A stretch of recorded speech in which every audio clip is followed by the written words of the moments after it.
Brodes Media.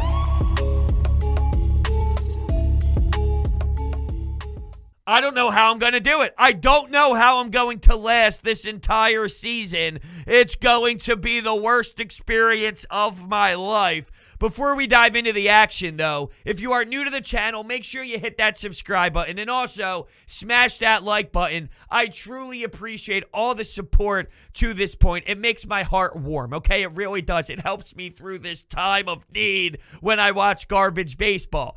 Also, I run a Hump Day giveaway on my Twitter account at Brodes81, pinned to the top of my profile every Wednesday. This week, I'm giving away a Ben Simmons City Edition jersey. It's a no-brainer to enter the giveaway. Follow me. Follow at Brodes Media on Twitter also, and retweet the tweet. It's that simple. The last thing I will tell you, I recently dropped my website, brodesmedia.com. There is a blogging portion on that website where I'm starting to write about a ton of different sports topics. I dropped one Friday morning about baseball, the current state of baseball, and some positives about where the game is headed, because the only thing that I hear is slander about the style of play. Well, there's a few things that I love about this era of baseball, and I wrote a blog on it, so make sure you check that out as well. All right, everyone, enjoy the show. This is dreadful. All I asked for was watchable baseball, entertaining baseball. I wasn't even demanding the most extreme version of winning baseball entering the season. Just keep me occupied, keep me entertained, keep my focus level so I can at least make sure you're worthy to tune into every single night. But it's obvious you're not giving us that whatsoever. That was the sloppiest game of baseball that I could remember, and that's saying a lot considering how disgusting it honestly has been all season long. This takes all of the marbles for sure. Bryce Harper and the back end of the game out in right field, not catching a baseball after striking out for his third time of the day and getting booed by the home fans, which I know that he got drilled with a 97-mile-per-hour fastball, and I think that there is a correlation between that and the play that we're seeing right now. He's not fully there, and I think he's physically in pain, and he's just trying to battle through it as much as possible, but you can't have those mishaps in the field, and I know that you're not the only reason, so I'm not saying that Bryce Harper deserves more blame than anybody else, because honestly, he does not deserve more blame, and there's 3,000 other problems with this team. If you fix Bryce Harper, you're still bad. You're still losing. Andrew McCutchen still sucks. Alec Boehm is still horrendous in the field. You're still striking out an obnoxious amount of time. So just fixing Bryce Harper is not fully going to change the narrative around this team, because we even saw stretches earlier this year where he was dynamite and he was red hot and he was scorching, and the team was still going through that weird funk of win, loss, win, loss, win, loss. But with that being said, when you do spiral out of control, the man that you paid the money to be the franchise, he needs to help the team get out of that. He needs to get them back on track, take them in control, and say, let's follow my lead. You can't fall into the Gene Segura trap of misplaying a ton of balls out in the field. You can't look like Adam Hastley and Mickey Moniak like we did throughout the first 10, 15 games of the season where they didn't know where to run in center field. You can't look like Andrew McCutchen, who I don't even know how to explain it, but it's embarrassing what we see. Him trying to jump up and grab a ball, and the ball ends up being 2 inches farther to his left. Dude, you weren't timing the ball wrong. If you jumped 2 inches over, you would have made the damn catch. He had 2 misplays at the wall in this one. And whatever that slop was where the ball's on the ground, you're talking about just catch the ball bouncing to you. It was bouncing to you in a standard hit through the infield, and you let it go by you for more damage to be done in the inning. That is unacceptable. And the problem is, everybody wants some sort of accountability to happen by Joe Girardi, right? Sit someone, make a statement. You have no business sitting anybody because there's nobody available to throw in their place. this organization can't even figure out what to do with the IL and JT Realmuto, where they botched that whole situation. He gets thrown onto the IL. He's got to wait more time. You're pinch hitting Zach Wheeler yesterday. You're throwing in Vince Velasquez in a blowout. You're throwing in Chase Anderson in a blowout when you have Spencer Howard, who's going to be pitching this weekend, and on a pitch count where you're probably going to have to utilize those guys. Also, Vince Velasquez couldn't pitch yesterday because of the numbness with his fingers and his arm and this and that, and now we're just throwing him in there. And Joe even admitted it after the game, who, by the way, Joe sounds defeated. His voice, his body language, his tone, it sounds crushed. And there's half of me that thinks, dude, you better snap out of it, because just like Bryce Harper is paid to make sure that he is the leadership of this crew, so are you. I don't think that the manager has an obnoxious impact anymore in this era of baseball, but if there's something to be said about what he can do, it's not look defeated. It's not look the way that he does, and not sound the way that he does. He sounds awful. He sounds like he has no clue what to do, and I get it. I'm not saying I don't get it. You can only tell these players so much what to do. You play Major League Baseball. Joe Girardi doesn't need to teach Bryce Harper how to make that catch. Joe Girardi doesn't have to teach Andrew McCutchen how to keep a ball in front of him. He doesn't have to teach Gene Segura to get up off the ground after Alec Boehm decides to cut off the ball when there was a play at the plate to possibly get it out. It would have been close. I'm not saying it was automatic. I'm not saying it was perfect by any means. It would have been close. But Alec Boehm trying to throw it to second base, that's another poor throw by him. He just sucks defensively, and I mean he sucks defensively. Ball's going out to the outfield. Gene Segura is laying on the ground. It's terrible. But going back to my Joe Girardi point, he did mention that, there's probably a chance I need Chase Anderson tomorrow, and we're going to see if he can go tomorrow. It didn't sound like there was much optimism there, but we will see. Only time will tell. But he said, I got to get through this game first. Well, come on. It's not just about the right here and now. The good managers, and I know Joe Girardi is a good manager thinks ahead as well. It's like the whole GM conversation. A good general manager does not just think about the right here, the right now. A good general manager has a 1-year plan, a 2-year plan, a 5-year plan, a 3-year plan. You got to map this thing out and see a bit of the future as well. If you only manage in the moment, that is a flawed way of managing. I also didn't love Connor Brogdon pitching to Devers when there was first base available. First base was wide open, a man on second. You know Connor Brogdon was going to be in trouble. He was playing with fire the entire at-bat, and then you watch Devers take a moonshot for a ride, and it was brutal. So, yeah, you had the Andrew McCutchen missed jumps and missed play. You had the Alec Boehm cutoff, the Gene Segura laying there, Rhys Hoskins with his foot off the bag, when Alec Boehm threw a ball over from third base to first base. Was he off? Was he not off? Did the replay show enough evidence to overturn it? If it was called out, would there have been enough to overturn that his foot was off the bag? Probably not. So if it was called the reverse way, it probably would have stayed on the field as it is.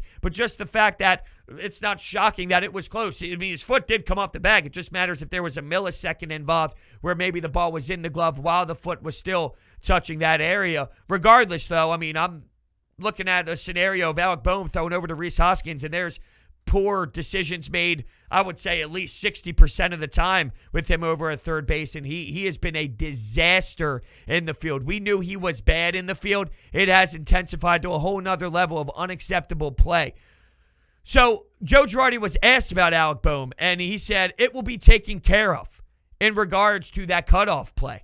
I don't know what that means. I don't know if they're going to try and hold him accountable for the poor defensive play. Could you put Brad Miller over at third base to try and sit him down? Boehm did have a couple nice hits at the dish, so for whatever that is worth, if he had another 0 for 4 night, maybe you're thinking about that more, but now that he at least shown some good positivity at the plate, and I know, I see these stats all around, his exit velocity, and he's squaring up the baseball well, but the results are just not happening at a consistent level right now that I'm not going to hold my hat on. For a 2 or 3 game stretch, I can always acknowledge, and fairly so, that I at least see that there's something there. Sort of like when Andrew McCutchen went from disgusting to hitting home runs, you could see that there was like a 2 or 3 game window of him turning the page. With Alec Boehm, we've been saying this for 30 games, 35 games. He's getting unlucky. He's hitting it hard, but it's not falling. The expecting batting average. Yeah, I can live with that if it's a 3 or 4 game sample size while someone's struggling and then eventually that they turn that corner. This is not the case with Alec Boehm. We're talking about essentially the whole entire season. So we're 40-plus games in, and now they fall under 500, by the way, after this 11-3 ass kicking by the Boston Red Sox, who are nasty and continue to tear up the league. I'm watching guys like Verdugo go 3 for 3, although he got a little nicked up. JT Martinez, 2 hits. Bogarts, 2 hits.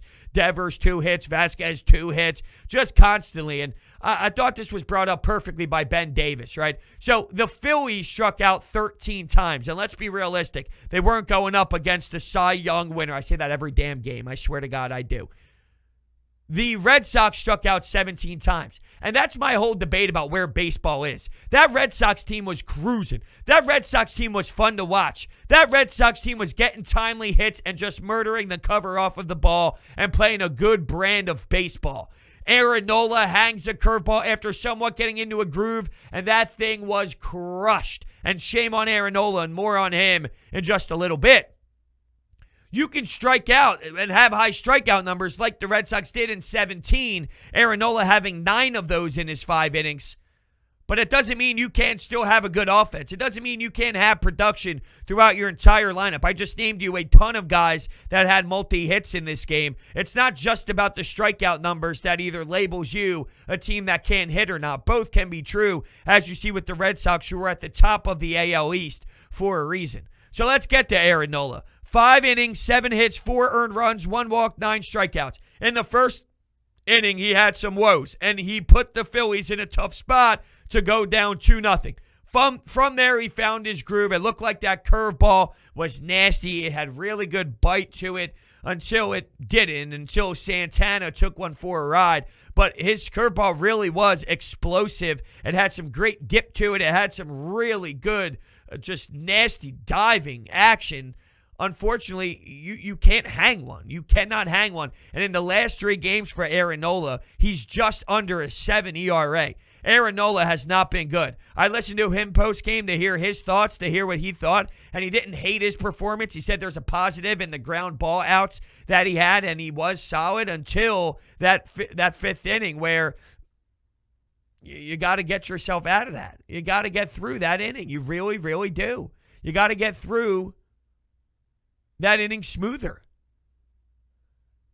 You got to escape that moment that you were in, because after the Santana home run, it got a little uglier and your pitch count got higher and you had to grind out more. That's an Aaron Nola mistake that he does. He leaves that one pitch up constantly. We've seen so many damn outings where he gets abused because of one pitch where he makes that mistake. You got to limit those mistakes. He always throws that mistakes, and it feels like that mistake is always getting murdered, and that's exactly what happened today. Not good enough. Not good enough at all. Way too many earned runs. Not deep enough into the ball game.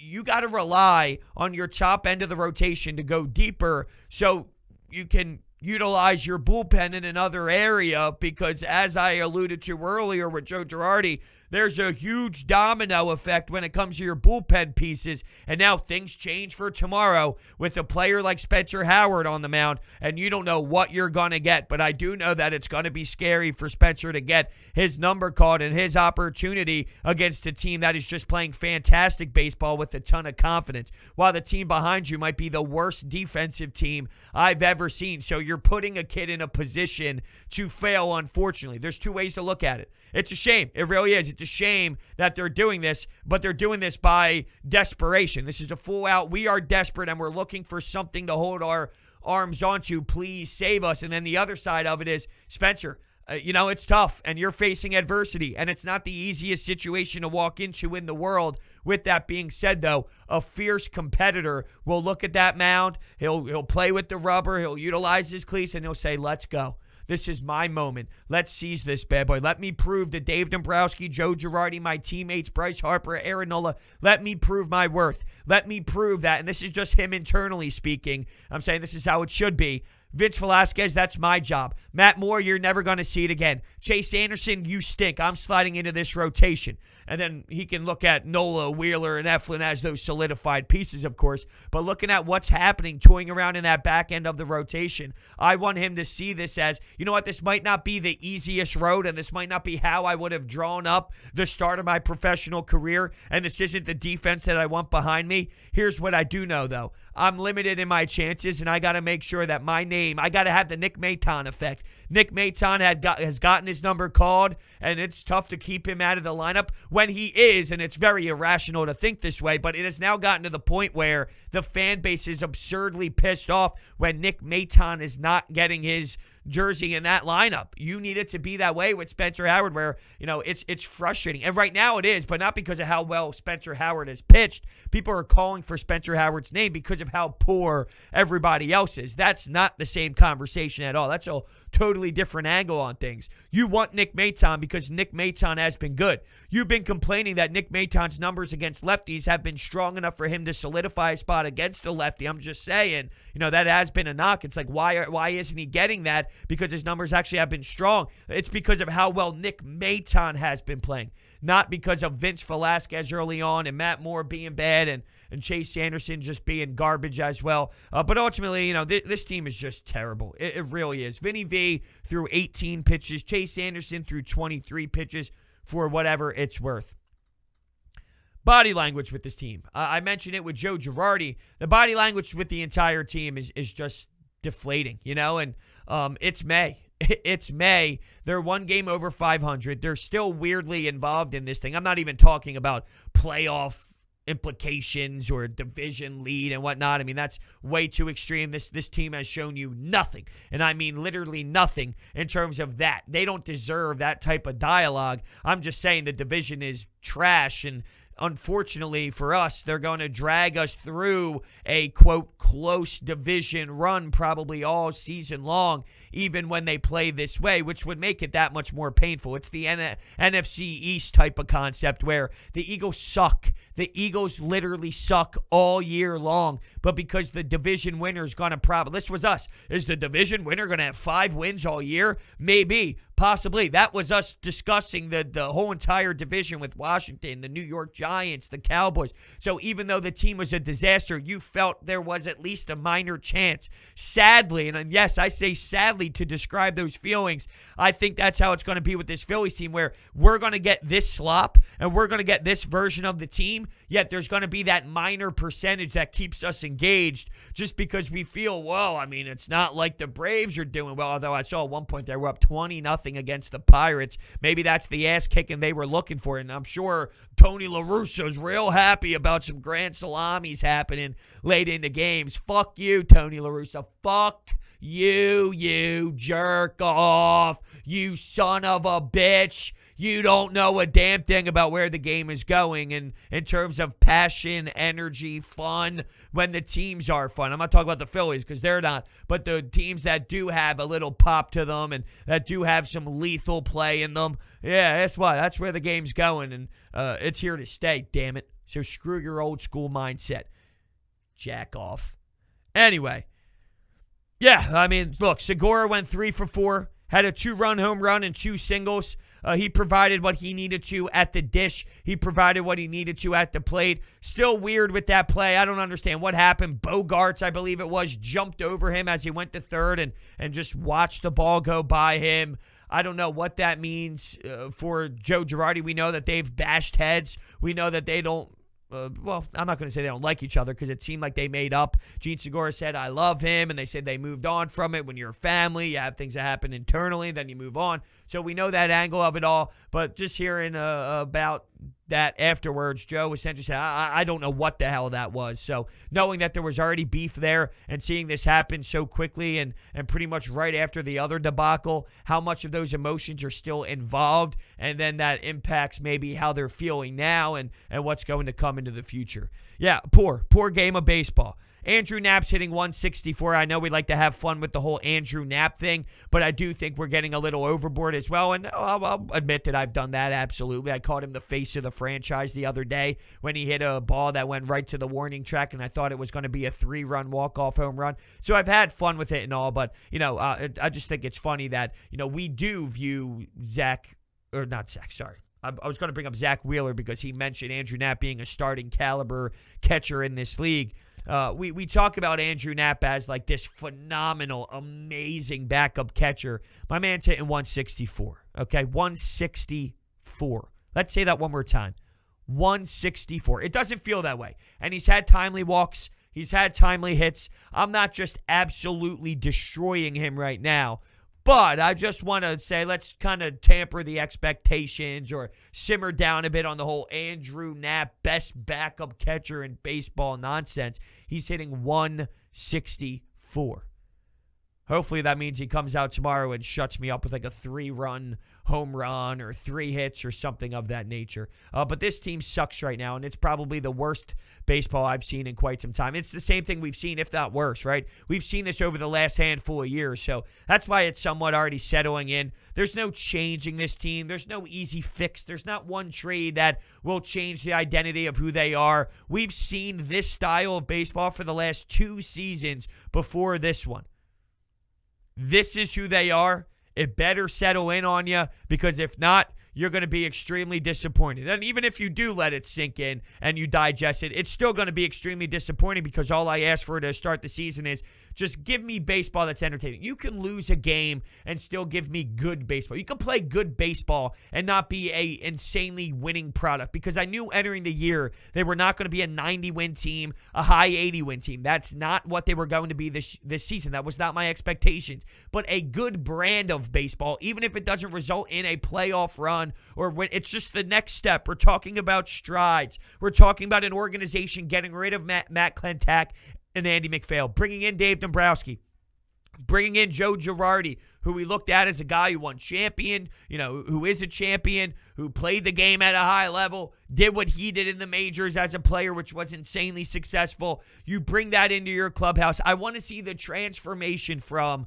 just sloppy baseball to a team that is at least collectively starting to be groomed as a team for the future years, with a new regime at the helm and with Bryce Harper and all that. But unfortunately, that's not the case. And I think Bryce Harper, I've been saying this for the last 3 or 4 podcasts now, he needs to sit down. He needs to sit down. I guess you don't have the option. You don't have the option, but he's not right. He's hurt. He's banged up. He's beat up. And I don't know if that's necessarily just based off of the production at the plate, because he does this. He'll strike out a lot. He'll get booed. And, it is what it is. I'm not anti-boo right now for him. I think he looks at it and understands what it is. It's a wake-up call. It's like, yo, Bryce, we hold you to a high standard here. You've been our guy. We need you. It's almost a we need you cry. The boo is like, Bryce, come on, man. We know you got more in you. We know you got to pull this team out. We're begging you. We're begging you to do it. We look at you as the player for a reason, because we know you can do it. Please help us. That's the cry of the boo. It's not a we hate you boo. It's not a you suck boo. It's a we respect you so much boo. We know you got more in you. You have to climb out of this for us, and you need to. But I don't know if the defense out in the field, I say this with Kingery. So if I say this with Kingery, I got to say with Bryce Harper.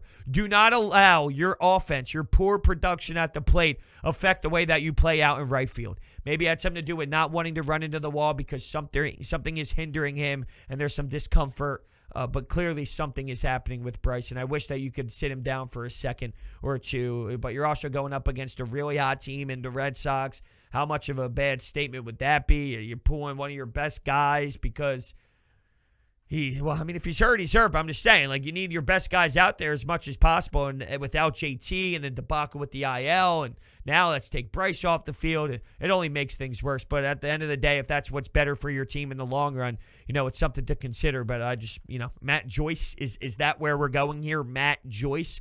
Oh, jeez. All right, how about this? It's playoff time. Big stakes, bigger promotions. It's time to hammer the over and score some cash. DraftKings Sportsbook is giving you a chance to lower the over-under on a featured playoff game. All players who place a bet on the featured basketball game will have a hand in lowering the over-under on the game. That's right.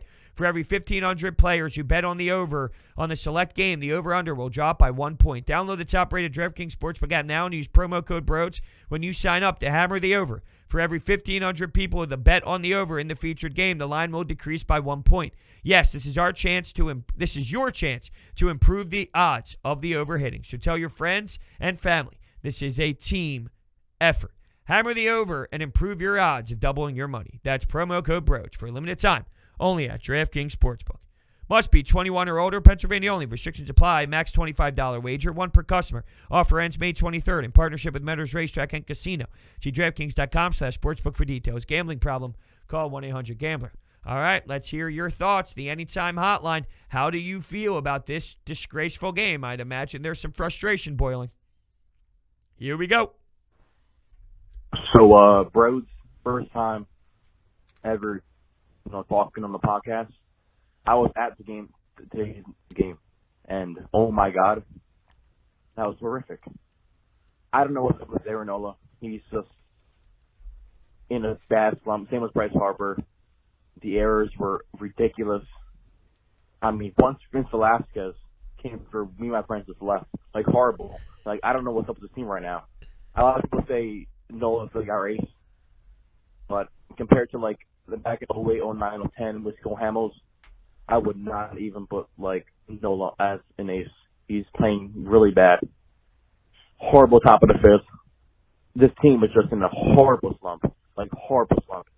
I think it's way worse than a horrible slump, to be honest with you. I don't know if this is a 3-year slump. It's a 3-year slump. That's my problem. With the way that they're playing, this is nothing new. And thank you so much for the phone call, calling in for the first time. That means a lot. I love the fact that you left when Vince Velasquez came into the game. See, I'm normally the guy that if I'm there and I'm buying the ticket, sure. I mean, don't get me wrong. If it's 20, if I'm in I think the game was in Atlanta, but if I'm the Braves, right, and I'm up 20-0, and let's say I'm a Pittsburgh Pirates fan, I'm leaving that game. That's a totally different story. But at this one, I probably would just hang out, have another beer, have an ice cream, shoot the shit with my buddies instead of just leaving with Vinny V on the mound. And I couldn't believe it, but Ruben Amaro Jr. is talking about the swag and the confidence of Vince Velasquez that he's playing with. And if you look at his energy and his body as he's up there on the mound, it looked like he was poised and ready for the moment and just building off of his previous statements on the mound. And he wasn't wrong, but it's sad that that's our takeaway, that Vince Velasquez still had a little bump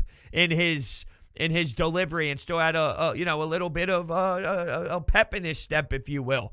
So, I am watching as I'm recording this. It looks like the Winnipeg Jets just beat the Edmonton Oilers in overtime in Game 2. So now Connor McDavid and the Edmonton Oilers are down 2-0, and Connor McDavid has 0 points in the playoffs. That's absurd. I don't know if any of you baseball fans give a damn about that, but wow, what a goal. 1-0 ends the game. Crazy. All right, back on track, though. Yeah, Aaron Nola, I mean, it's bad, though. Aaron Nola is being awful. Awful. Do I think he's going to be like this forever? No, I don't. I really don't. I think eventually we're going to get back to the point where we're amazed, where we're stunned, where it's like, that's the Aaron Nola that I remember. That's the outstanding play of Aaron Nola that I remember. Whether that's in June, July, August, I don't anticipate 7 ERA type of Aaron Nola being I'm just basing this off of his track record. He had that Cy Young year where he was like third on the list. He wasn't truly going to win it, but it was nice for his name to be recognized. Other than that, he's been in that 3 to 3.5 range. He hasn't been in that 7 range, and in the last 3 games, he's been in the 7 range. That's not who he is. So he'll eventually get back to it. He's just not doing it now, and I don't have the patience to continue to watch this. I need him to step the hell up because just like Bryce Harper, I look at him as a leader to calm things down. Same with Zach Wheeler. Those two, Zach Wheeler, Aaron Nola, Bryce Harper, those 3 are leaders that need to be calming the storm and cooling everybody down and just breathe. Everyone breathe. And doing it by example. That's one of the ways. You can talk the talk all you want, but you actually need to lead by example, and they're not doing it. Zach Wheeler's doing doing his job. But Aaron Nola isn't. Bryce Harper is not at this moment. We talked about it a couple of days ago, though, like he lost his curveball. Aaron Nola was losing his curveball. Well, he didn't lose his curveball tonight. That's for damn sure. He did on one pitch, though. That was a painful pitch. But ultimately, he didn't lose he got his curveball back. So if there's a positive, he got his curveball back. And according to him, a couple nice ground balls that satisfied him. Sheesh. The bar is low. The bar's low. Well, that was the best team in the American League, to be fair. But still, 3 errors, that's not acceptable. All that, and it only counts for 1 loss. You just gotta hope that Spencer Howard can be the beginning of the end of this wrong ship. Gotta start running the ship tomorrow. Thankfully, the offense started waking up. That's all I got, unfortunately. Yeah, see, I think that's too optimistic for me. This team, like you look at it as, well, yeah, 3 errors, but it's just 1 loss, so it's only 1 loss. I can't feel it. The error problem and 3 doesn't even tell the full story. I think if you look at this game and look at the box score and you say, well, there was only 3 errors, there's so many minor little things that happen in this game that don't necessarily result in an error on the box score, where it felt like 7, 8, 9 errors, and they do that always. Every single night we're having this discussion. It's always an abysmal play here and there where you just have no idea how it's happening. You can't comprehend this much of a disaster in the field. You can't make this up. If you were writing a movie, the Bad News Bears didn't make as many minor mistakes as what we're watching with the Phillies right now. So for the whole, well, it's only 1 loss. Yeah, but it's not only 1 error. It's not only 1 game of poor play defensively. It's 90% of the games. And when it's 90% of the games, reality settles in that this is your team. And if this is going to be the way that you play, and it is, because it has been over 3 seasons, you're not going to win many games. You're really not. And you're right. To be fair, the Boston Red Sox are very talented. They are very good. But that doesn't really excuse you from shooting yourself in the foot the way that they did. Andrew McCutchen making those mistakes out there, that has nothing to do with playing the Red Sox. Alec Boehm making the decision to cut it off, that has nothing to do with playing the Red Sox. None of that had anything to do with playing the Red Sox. It was just yourself. You could be playing the Tampa Bay Rays. You could be playing the Oakland A's. You could be playing the San Francisco Giants. You could be playing the Marlins. You could be playing the Mets. You could be playing the Yankees. You could be playing the Rockies. You could be playing the Cardinals. Padres, Dodgers. You name it. Diamondbacks. Astros. Rangers. Doesn't matter. Andrew McCutchen making that mistake is the same. What's up, Brodes? I'm here at the Phillies lose 11-3. He's the Red Sox. Man, it was a terrible game. Like, Nola started off rocky, and then he had a good 2-3 innings, and then he got rocky again. So many errors. Just Gurry, he had a good game, but no one else is good. I feel like Bryce Harper, he has too big of a swing right now. He's trying to hit a home run. He just needs to get like a single, anything. Trying to get a hit. But yeah, man, this is rough right now, and the bullpen is struggling bad, and everything's going wrong. Everything is going wrong. Yeah, Bryce Harper's taking monster hacks. The whole team is. I remember watching their, 15 strikeouts the night before against the Marlins, and it was nonstop egregious swings where they were honestly lifting off the air with the power that they were putting behind their swings. The forceful swings that they were trying to deliver with, you could tell they were trying way too hard. Now, you would think that Bryce Harper is smart enough as a player to recognize that his flaws are so bad right now, he doesn't need to hit the home run. His swings are violent no matter what. If he's looking for a single, a double, whatever, I mean, he has a violent swing. That's the nature of Bryce Harper in general. So, yeah, but I am agreeing with you that he's trying to do too much. It does seem like there's a mindset of, I got to get out of this funk. I got to do something big to get out of this dilemma I'm in. A home run would be good. But I also think there's a side of me that believes he's too smart. He's been around the game too long. He's got baseball IQ. He understands a little dinky single, a little minor little bunt down the third baseline, a little this, a little that could be the difference in, starting that streak. Odubel Herrera for his first hit was that little bunt down the one third base line, and that's somewhat snowballed into what he's been giving us. So, like Bryce Harper's too smart for that. So you're right. I'm not disagreeing. It does look like he's taking monster hacks. He takes monster hacks all the time anyway. But I'm just looking through the lineup card here. Andrew McCutchen 1 for 5, Segura 3 for 4, Harper 0 for, Rhys Hoskins 0 for 2, did walk twice, Boehm 2 for 4, Odubel 0 for 2, Brad Miller ended up pinch hitting for him. They did a double switch. Napper 0 for 4. Torreyes 0 for 3. Ay. Perez, 7 Ks, 79 pitches, 6 innings of work. Amazing. All right, we'll take one more call here. It's official, Brodes. This team no longer cares. Gene Segura, I mean, such a lazy play. It was bad throw by Bowman, and he just lies there on the ground. Bryce Harper, I mean, do I give him a pass because he's probably injured? No, I don't think I do. I mean, McCutcheon is playing another ball. This team, I don't know what's going on. They just don't.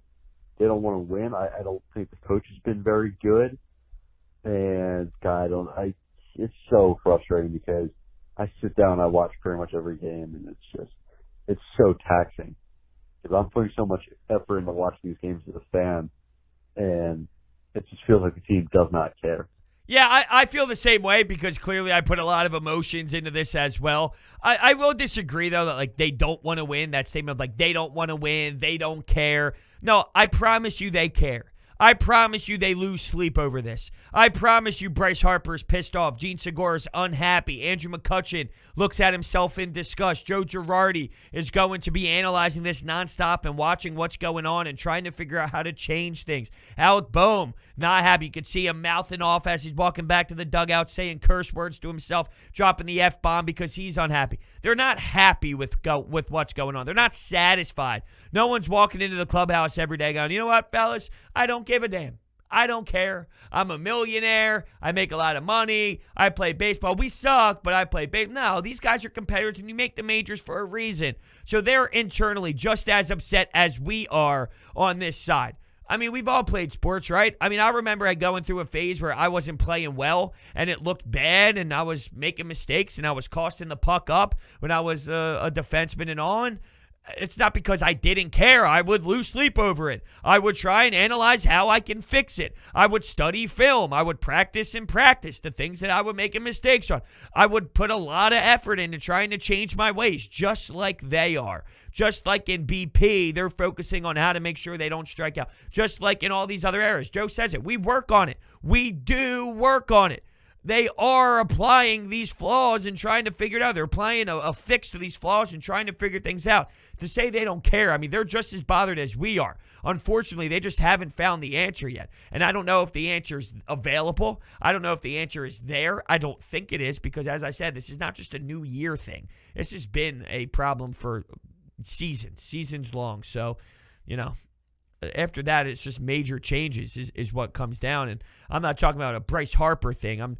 But Gene Segura makes a lot of money. Andrew McCutcheon makes a lot of money, although his ass needs to be out of here after this year, which opens the door.